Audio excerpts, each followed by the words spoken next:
First of all, thank you so much for coming tonight. This is the first year that Lafayette High School has been a Title I school. So it's our learning year. We are super excited about having some opportunities of actually purchasing some things that our school desperately needs. So next to me is part of my academic team. I've got Ronnie and Pam that are on the other side. They're not here tonight, but they're busy doing other things. But each of us is going to just take a quick moment, introduce ourselves, and tell you kind of the role here that they have at Lafayette High School. Again, my name is Maggie Stoltz, and I'm the principal. Hi, guys. I'm Julie Shaw, and I'm part-time academic coach and part-time assistant principal. Good evening. My name is Virginia Settles. I'm one of the assistant principals. I'm also supervisor of the CTAE, which stands for Career Technical Agricultural Education. So I have the honor of supervising that as well. Newest member to our team, and what comes with the Title I funding is a school coordinator. There, that's me, Shannon Gilreath. I'm the family engagement coordinator. I get to work in planning all these fun events and try to get you all engaged in your students' activities at school. And she has been a huge addition. So on behalf of Lafayette High School, being our first event, we are super excited. Thank you, Shannon, for everything that you put in here to start that. So big round of applause for these ladies. They would love to stand up here all night, but since they don't have to do this, we kind of wavered. I wasn't going to be here on Thursday, so I kept saying, let's do it Thursday, but we're going to do it tonight. So again, Lucky IQ Wardlaws was kind enough to help sponsor us this evening. Not maybe, but click the button. Let's just spin it. Let's see, gotta present it. Okay? And then present the bottom. Good. Here's your button. All right, so for those of you that don't know what Title I is, or if you need this presented in another language, please see Shannon. I do not speak Spanish, but I have 3 people here that do, so good luck tomorrow, y'all. All right. A Title I school is a school that receives funding, federal funding, under what's called ESSA. Of course, in education, we have tons of acronyms, but that's basically Every Student Succeeds Act. So it provides a level of money that allows us to supplement the already supplies and services that we provide. But mainly it is to focus on academic achievement and help raise the students' performance level. So I took an opportunity just to go ahead and provide you with our most recent academic data. We are kind of graded by the state in several different areas. The largest percent of our area that we get graded in is under the EOCs. We have 4 of them, 1 in each content area. So for English, it's American literature. That's typically a junior year. Algebra is typically a freshman year. Biology is typically a sophomore year, and U.S. history, again, is a junior year. They're talking about changing the standards in the state. I think that's going to be coming into fruition next year. They're looking at moving the American Lit from a junior level class back down to a sophomore. So I've got some thoughts on that. I'm a little worried because the maturity level is a little bit higher when you're at that junior level. So we've seen some huge increases in literature, but also mainly in U.S. history based on the fact that we think students that are taking tests at that later time are putting a little bit more thought into it. So again, you'll look here, we are leading the state in all 3 of these areas: algebra, biology, and U.S. history. American literature, we're a little bit behind. We have been waiting on the new standards. They're coming in. We're going to start unpacking those and building those pacing guides, following the scope and sequence that the state gives us. We know we have some work to do in that area, but we are more than determined to tackle that project. Back in 2021, that year right after COVID, that year that kind of the world shut down, we had only 10.8% of our students that were proficient, meaning level 3 or level 4 in algebra. Our test scores that just came in from the state that got embargoed just about a couple weeks ago showed us at 51%. So you go from 10.8 in 3 years progress to 51. So again, that's going to be one of our goals. But basically, we provide instruction, resources, and support for all of our families, those that are economically disadvantaged. Of course, everybody knows our vision. We talk a lot about graduating ready for college, ready for work, ready for life. We do have a graduation rate of 93.3%. We're very excited about that. We still have some work to do on that. I know we're still missing some of the students that are not graduating. But again, we have a great team. We have a mission support specialist, our counselors, our administrators. We find non-traditional ways of serving kids. For those of us that went to school when dinosaurs roamed the earth, don't raise your hand. You'll need to call yourself out. But that is, you either went to school 8 hours a day or you had to drop out. You didn't really have a lot of choices. But with COVID came online instruction or online learning, being able to drive your own learning. The opportunity for Walker Launch, that was the opportunity to leave and be connected with GNTC so they could work on the more career technical pathways. Students that need to work 40 hours a week, so they don't need to go to school for 30 years, but or 40 hours a week because they're working that much. But if they could go to school 3 or 4 hours but still have a level of support, that's where Ombudsman begins to serve them. So our 2 goals that we're going to focus on this year based on our data, the data that we have laid out here, the data we're working with here, is working on raising the proficiency level of algebra. Again, I said we're at 51, so we're looking to increase that by 3%. We feel that we can accomplish that goal. The other one is to tackle this one here, and that is to also increase by 3%. And now, 3% is a lot. Does seem like a lot. Well, when you're looking at data, sometimes that can be a drop. You want to try to achieve a goal. You don't want to set a goal so high that you can't achieve. So we're going to just take this first year and see what we can do in that direction. All right. So how do we spend the money? And that's important because I try to be extremely transparent about what happens here. I want people to know the decisions we're making is a part of those decisions. And we want input. And that's one of the things that Shannon's big task and goal is, to make sure that we're including what our parents think and how the money is spent. This, again, is federal, so it does involve taxes. You're spending your tax money. But things to buy new books, new technology. There's iPads. We've started with our math teachers and given them that accessibility in the classroom. You can actually have quick data, formative data pulled up. You can sit down and have those one-on-one conversations with students and say, hey, Avery, right here in this area, you need to improve it, but you're doing a great job. When Avery can see that in real time, it makes sense to Avery, and Avery knows kind of what goals he needs to work on. Also, it's to help support our teachers. Thank you, Avery, for letting me use you as an example. He's a fantastic student. To help teachers with planning lesson plans, supplemental materials, professional development, training, those are things that we would love to send our teachers to. Number one, we have problems sometimes getting subs, and that's a real problem. For some reason, people don't want to come sub at Lafayette High School. It just shocks me. But it's to help us get IXL and some of those web-based subscriptions that help support our students and their needs. We've already kind of talked about the 4 tests. Those are the 4 things. In addition to that, the state has also put like a wellness expectation fitness assessment involved, and that's for PE. They have to meet certain standards for their health fitness. So again, I'm glad I'm out of high school. Curriculum, pretty much we use is driven by the Georgia Professional Standards Commission. They set up a scope and sequence, basically saying, this is the material you're going to teach, and this is the material you have to teach in a year-long or a semester process.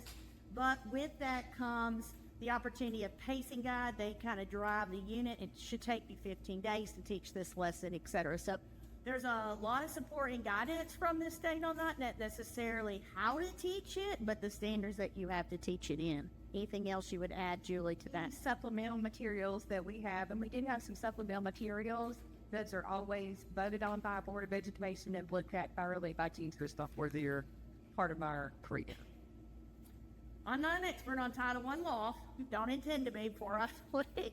But Title I involved, and part of that is, okay, you're using the parents' money, you're using the tax money, we're giving this to you. You got to involve parents in that conversation. And I know parents get to the point when you get to high school, you're like, thank God, go on, I don't want to go. They don't want you at dances, they don't want you at places. Honestly, kids do want you here. They want you to see the kind of product they're producing in the classroom, the music they're playing on the basketball court, in chorus. But it's involving those parents and having them help plan and implementation along the way, and keeping those lines of communication open. They say that when there's communication between school education and home, students can be very successful. I'm going to let Shannon talk a little bit about what a parent-school compact is. That came home right before Hurricane Helene, if any of y'all remember that. One of our goals was to get compacts back. It's just a commitment where you're signing. And so besides food and jeans for teachers, I learned that early dismissal for students is a big key. Avery goes thumbs up. We like to get out at 2 o'clock. So basically, it's like that treat dum-dum thing. You bring this back, I give you a sucker. Works really great. Our treasure chest in elementary school. I don't have treasure chests in high school. We call that early dismiss. Yeah. So Shannon, tell us a little bit about the compact. The compact we sent home last month. They came home in a package like this. I'm sure their students had to sign it so they get their early release. A compact is basically a promise between you, your child, and teacher, and the school to help your student do better in school. We created the compact based on feedback from surveys we sent out on social media. And you may have seen me at football games harassing you all to fill out the surveys. But from that, we shaped the agreement to help your student do better in school. And it outlines our shared commitment to meet their goals. Thank you all for coming tonight. Please stick around for the literacy night after this. We're not done. Yeah. Shannon had one little boy said, you're going to talk tonight. You're going to talk about the compact. So she did a great job. People talk about Lafayette High School. What does highly qualified mean? Highly qualified means that you have graduated from a institution that is approved by the state. You have a teaching certificate, a degree, or you're going through a teaching certificate program, but also that you have taken and passed what's known as the GATES. It's a Georgia certification test that says you have the knowledge and ability to teach this. Not everybody went there for content specific, like a history teacher could go and get a history degree, learn to teach history, but can also take a science GATES. If they can pass the science GATES, they're considered highly qualified. Okay? I wouldn't necessarily put a science teacher teaching math or a history teacher. I'd like to kind of find it in their subject areas. And when we work with co-teachers, we try to find co-teachers that are supporting that teacher of record that is also highly qualified in that subject area. We find that is more beneficial for the long run. All right.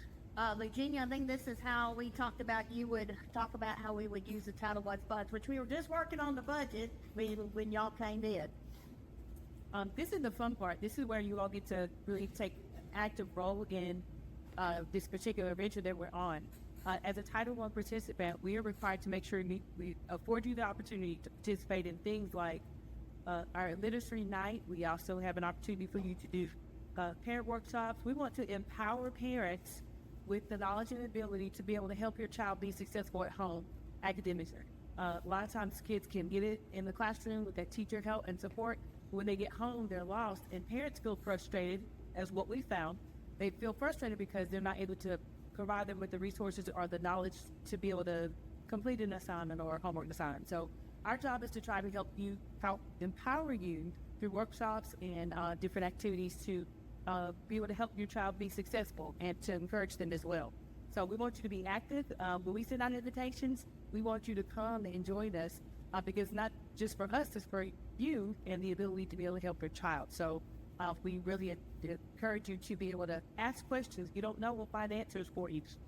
We'll work at this together. So we're, as a team and as a family, we want to make sure that you're empowered as well. Another thing Virginia is going to talk quickly about is tonight we are hosting literacy because English classroom has done, the teachers have been willing to help out. But on November the 7th, we are combining and doing a parent resource center. So if you want to talk a little bit about that. On November the 7th, we're going to offer an opportunity for parents to come out and join us. We're going to have business partners here from all of Walker County and surrounding areas to actually provide some employability skill development for parents.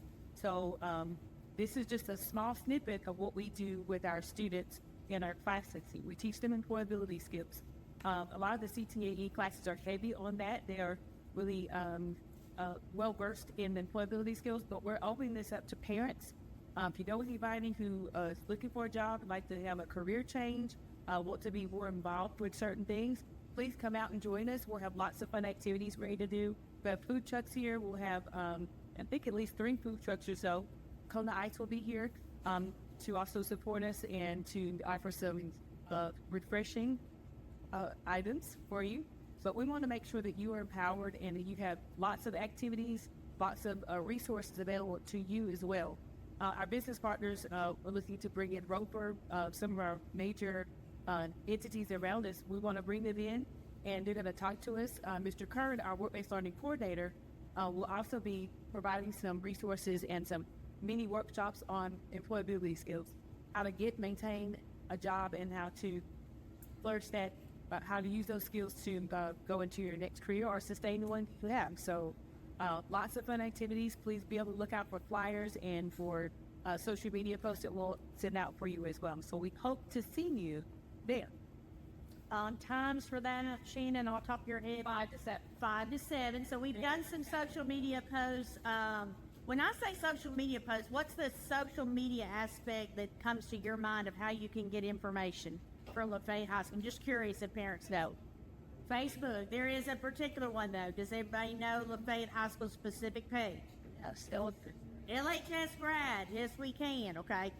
If you want to know what's going on at Lafayette High School, I guarantee you that page, or LHS Counseling, is the other major page that is run by myself and the guidance department. Zach Reynolds does an amazing job on social media. I'm telling you, your high school kids, if they have not come running home every day to tell you exactly what they learned today and what's happening, that's one of those things that we can help you out with by you finding that information on social media. Also, I post a weekly LHS lowdown. I've now had the radio station, we recorded in our audio-visual class, and I share it with the radio stations to help them be able to promote that information, because believe it or not, a large part of this town listens to WQCH still, okay? And I want them to know things that are going on here specifically. If you've got families that are here that you're friends with that have younger kids, if I'm correct, we're setting up a kids zone. yes, we did that with inflatables, possibly maintaining. So we're trying to treat this kind of like a fall festival type-ish activity, something to do that's wholesome. It's here, it's in an environment that kids are familiar with, but it gives parents and guardians an opportunity to get a hold of some county and city resources that would be available. I think military is going to be here as well. I think we have some people that have signed up that are actually hiring. So if you've got a friend or somebody that you know of in your family that's looking for a job, we'll have some of those entities that Virginia talked about to be available for that as well.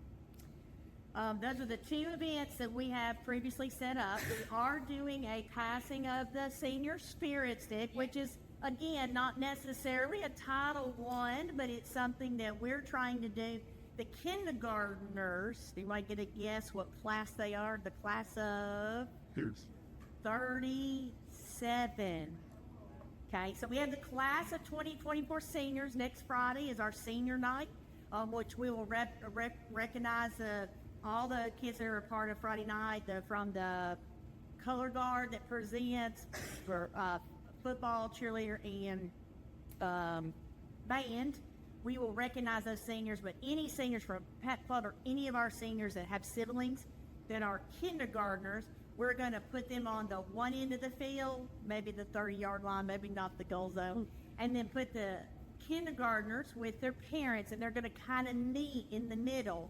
Then we have a small little gift. Some of y'all probably seen that. We saw it on Facebook and thought that would be a good idea. We had it set up for Hurricane Elaine when she came in. She kind of wiped that out. So we thought we'll just switch that from homecoming to be on senior night. So we're looking forward to that activity. I've talked to several of the elementary principals who've already talked to their students and their teachers. We've sent home a personal invitation from the senior class of 2024 and passed that off to the kindergartners. So I know a lot of parents are excited about that. Of course, this is my contact information, Maggie Salsa Walker Schools. It's always going to be our first and last name in most cases, and make sure that Walker Schools is plural.org. If you have any contact or any concerns or questions or ways you want to be connected with us, that's a great way to reach me. Also, Shannon, probably has contact information as well. She's got a office that is set up in the media center. You're welcome to check in anytime and go and see her for valuable resources and information. Two charts that are here, but I'm just going to ask Virginia and Julie to hold up. Thank you, Melissa Lemons, who printed these off. Melissa's in the very back there next to Heather. Alyssa, Heather Way. There are experts in the library area.